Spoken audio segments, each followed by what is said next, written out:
Est-ce que vous m'entendez? Est-ce que Nice est debout aujourd'hui?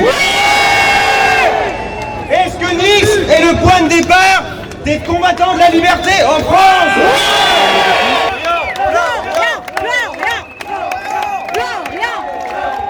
Voilà, bonjour. Bonjour Nice.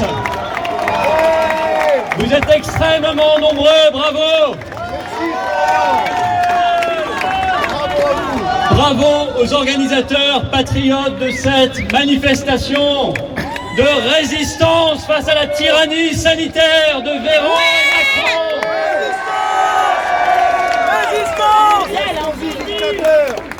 Je tenais absolument, ne vous inquiétez pas Estrosi, je ne vais pas l'oublier. C'est prévu. Je tenais absolument à être ici, à l'épicentre aujourd'hui dans notre pays de ce qu'est cette dictature sanitaire qui est en réalité une dictature politique. Car les décisions qui sont prises n'ont plus rien de sanitaire. Ce sont des décisions exclusivement politiques. Absolument. Alors, c'est tout simple, pour savoir où il faut aller, il faut suivre, il faut être sur les traces de Véran.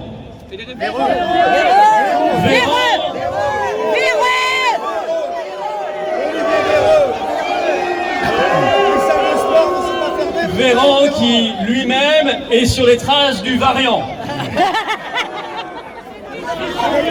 Donc, on suit le variant. Alors, il y en a plein des variants. Le petit nouveau, c'est le variant new-yorkais. Je ne sais pas si vous l'avez entendu. Et le variant français. Véran suit le variant et nous, on suit Véran. Et on est là pour imposer un esprit de liberté et de résistance face à la folie. Alors Véran, Macron, Castex hier en conférence de presse ont annoncé qu'ils allaient faire ce qu'ils ont appelé du cousu humain.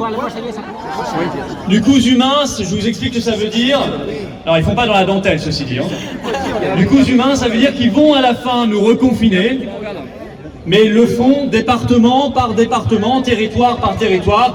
Et vous, vous êtes les premières victimes de cette dinguerie. Mais le cousu humain, ça n'est pas que ça. Par rapport au carnaval. C'est ce qu'a annoncé hier aussi Macron, comme ça à la va-vite, le pass sanitaire.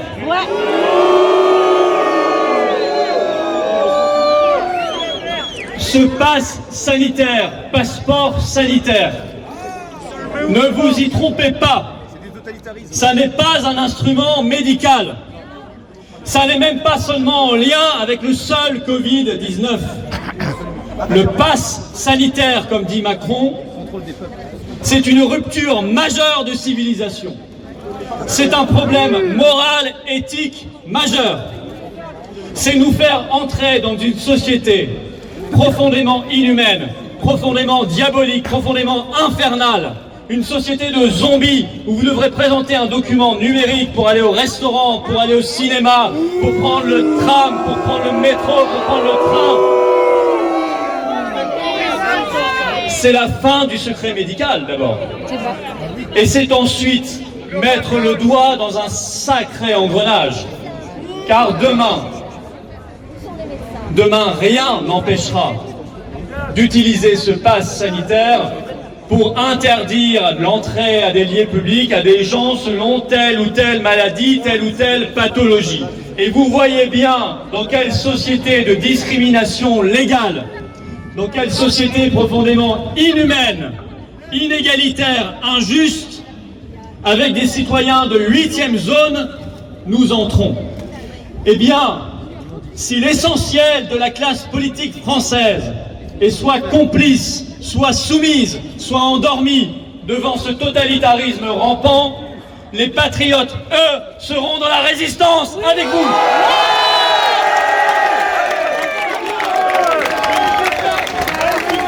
On ne sera pas manipulé. Résistance, résistance, résistance, résistance, résistance, résistance, résistance, résistance, résistance. Tout ce qu'ils annoncent, les confinements, les couvre-feux, les fermetures,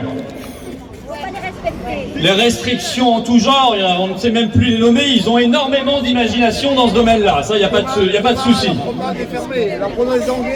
Eh bien, tout ce qu'ils annoncent, ça relève du charlatanisme. Nous savons maintenant que ces couvre-feux et ces confinements ne servent à rien, sinon à tout détruire. Ces confinements détruisent tout sauf le virus. Et quand nous le disons, nous nous fondons, nous, sur la science. Nous avons regardé l'étude de Stanford, du meilleur épidémiologiste au monde, M. Ioannidis. Nous avons regardé l'étude du CHU de virologie de Toulouse, qui a démontré, chiffre à l'appui, que le couvre-feu à 18h a aggravé l'épidémie.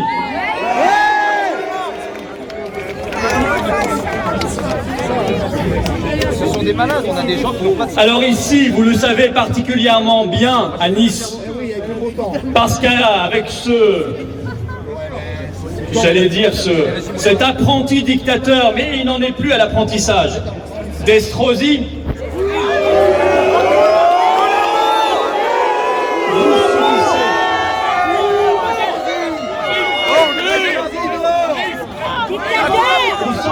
on sent beaucoup d'amour pour le maire de cette ville.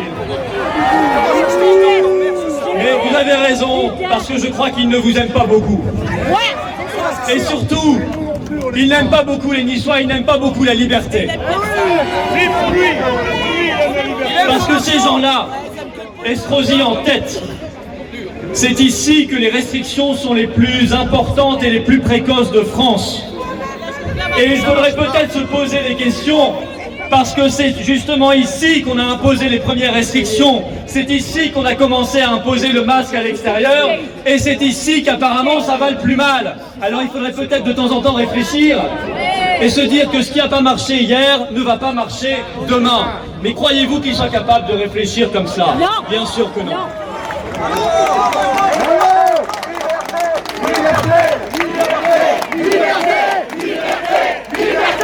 Liberté, liberté, liberté, liberté, liberté, liberté, liberté, liberté, liberté.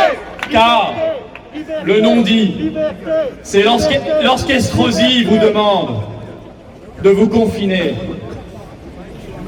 Croyez-vous que lui subisse le confinement?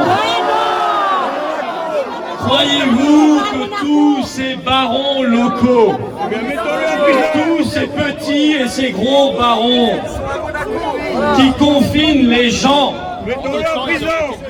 vivent et subissent le confinement? Bien sûr que non. Ils ont la dérogation, ils ont l'attestation, ils ont le précieux sésame qui leur permet, eux, de continuer à vivre normalement. Et surtout, eux continuent d'être payés à 100%.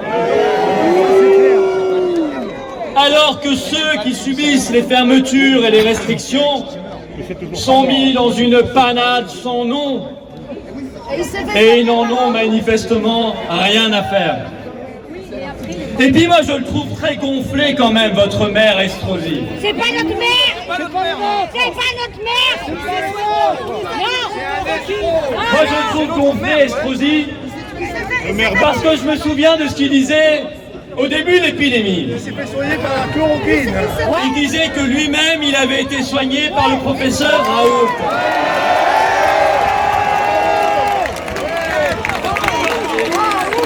Et je vais vous citer ce que Estrosi disait au journal Le Point le 23 mars 2020, il y a moins d'un an. Il ne serait pas acceptable que la population de Nice ne puisse bénéficier de ce traitement. Et il avait raison. Il avait raison, mais aujourd'hui, il semble avoir oublié ces belles paroles. Il semble avoir oublié qu'il avait été traité par le chloroking de Marseille, le professeur Raoult.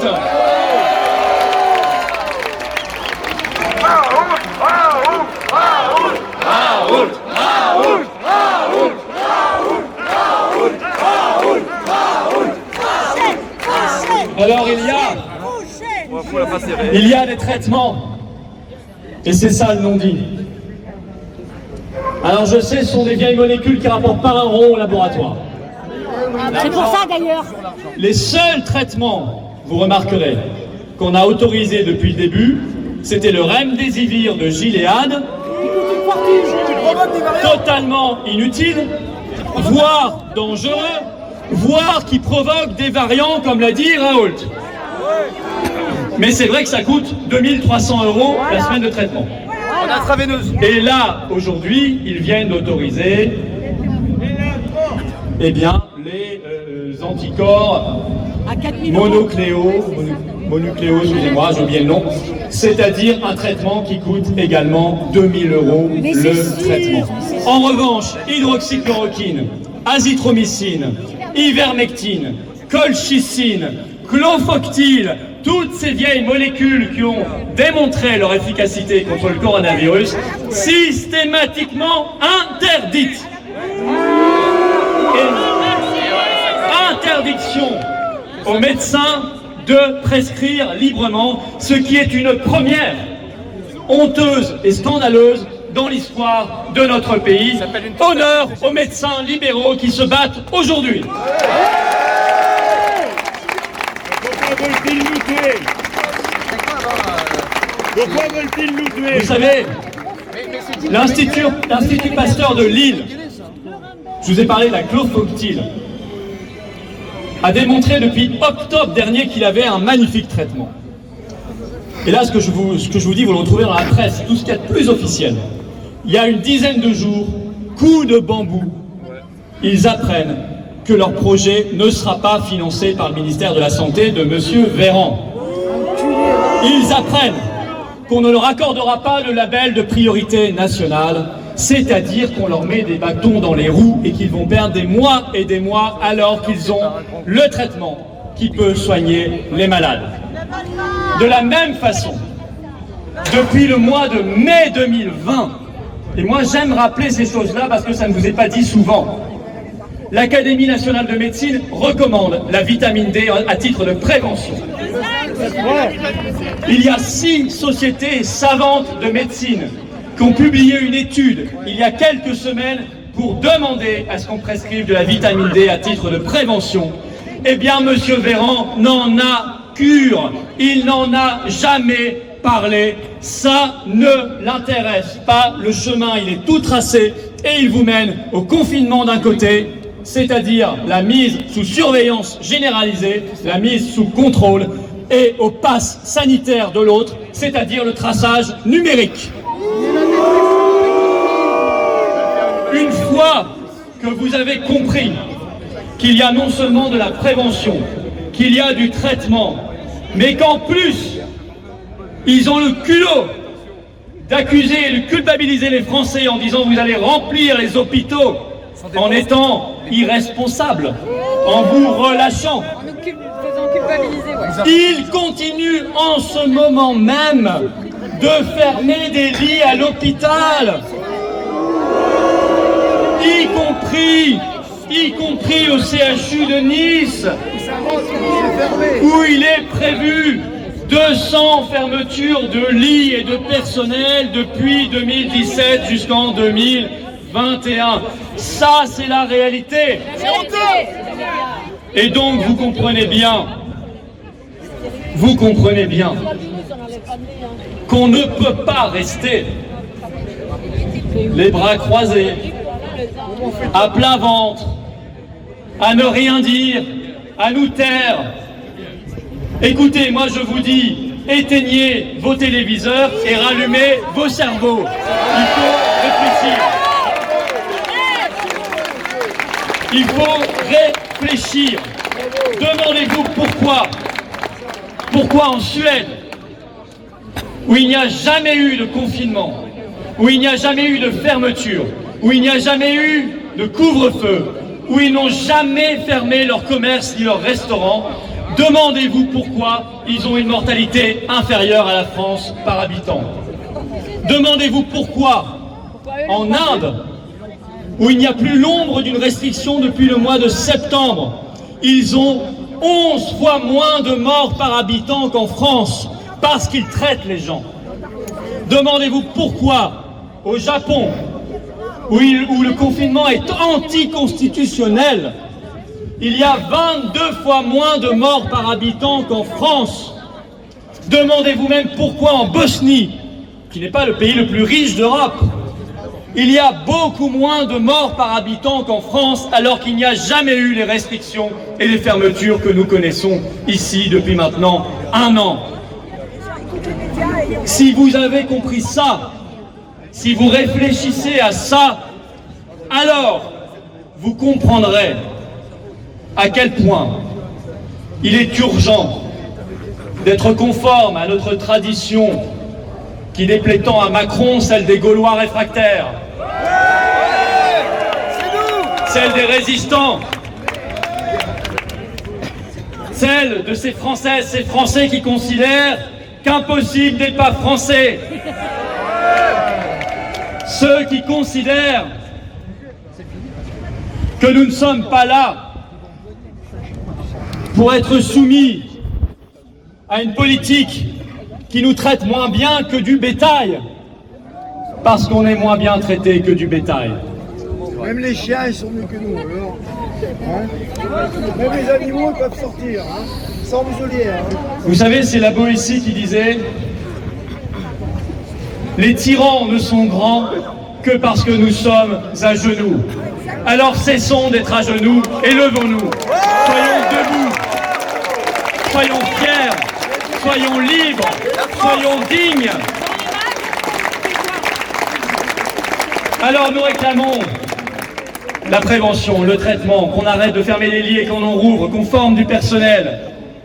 Et nous demandons, non pas, nous ne quémandons pas des miettes ici et là, rouvrir les musées ou un couvre-feu à 19h ou je ne sais pas, non. Nous demandons à ce que tout soit rouvert tout de suite.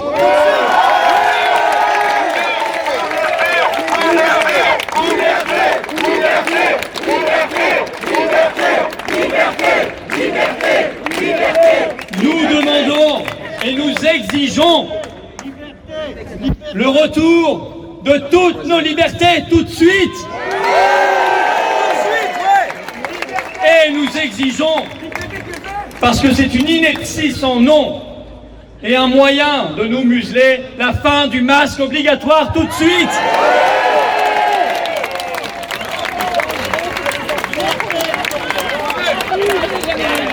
Revenons à l'humanité, revenons au bon sens, revenons à la raison. Nous ne voulons effectivement ni des variants, ni des vérans, ni des véreux, ni de leurs verrous, ni de ces verrues qui nous imposent sur le visage et que nous nommons masques. Nous ne voulons pas de cette caste qui nous dirige et nous a servi depuis si longtemps et qui a trouvé dans ce virus le prétexte pour faire de nous des gens dominés, des gens obéissants, des gens soumis, Les Chinois, il y a 30 ans, c'est-à-dire l'inverse de ce que nous sommes et l'inverse surtout de ce que nous voulons transmettre aux générations qui viennent. Nous n'avons pas le droit, au nom de nos ancêtres qui se sont battus pour notre liberté, nous n'avons pas le droit de renoncer pour nous-mêmes, pour eux-mêmes, nos ancêtres, et pour ceux qui viendront après nous. Nous n'avons pas le droit de leur laisser ce monde-là.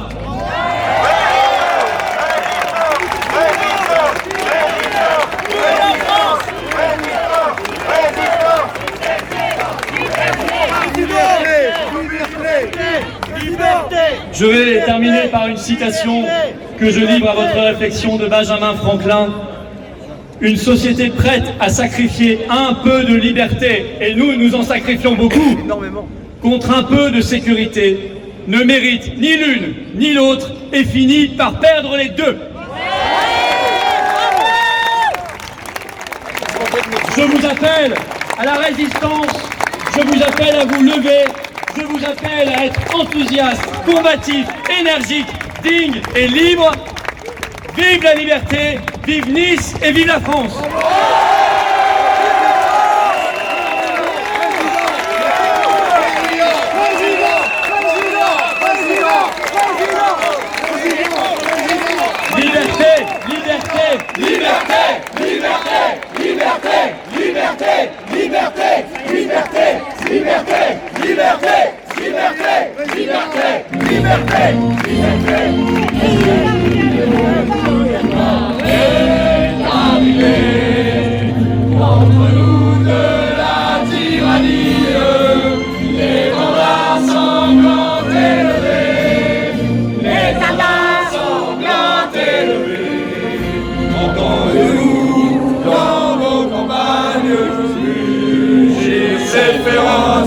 soldats qui viennent jusque dans nos bras, égorger nos fils et nos compagnes, aux armes citoyens, parlez vos bataillons, marchons, marchons.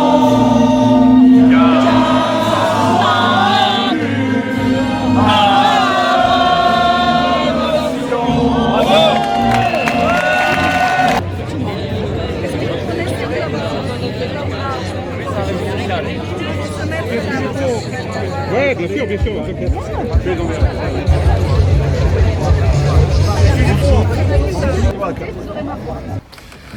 Voilà, on est sorti de la manifestation qui a été objectivement un très grand succès. Hein. Pour un vendredi après-midi, voir cette place complètement pleine du tribunal de justice à Nice, c'était formidable, sous un soleil éclatant d'ailleurs, mais ça c'est le soleil du sud qu'on vous envie. Donc vraiment bravo aux équipes niçoises des Patriotes qui ont organisé ce rassemblement, qui était un magnifique moment. Moi j'ai trouvé qu'il y avait en plus une ambiance pleine d'énergie, pleine de combat, pleine de résistance et en même temps hyper chaleureuse, hyper humaine, et Dieu sait qu'on en a besoin en ce moment. Et voilà, il y avait du monde, il y avait de l'ambiance et je crois que ça a mis du baume au cœur à tous ceux qui veulent résister, parce que vous êtes face à un maire ici, Estrosi, qui est dans un délire total, et puis on est face à Véran, on est face à Castex, on est face à Macron, on est tous dans le même bateau. Et j'encourage les adhérents patriotes, les sympathisants, et tous ceux qui veulent se battre à continuer de mener ces actions, à continuer d'aller sensibiliser tous les habitants des Alpes-Maritimes, tous les Niçois, et à mener les combats de demain, parce que on a mené une belle bataille aujourd'hui, mais la guerre n'est pas terminée. Cette guerre, on va la gagner à la fin. Vous inquiétez pas, on la gagnera. Mais on la gagnera tous ensemble. Allez, bon courage, bravo encore.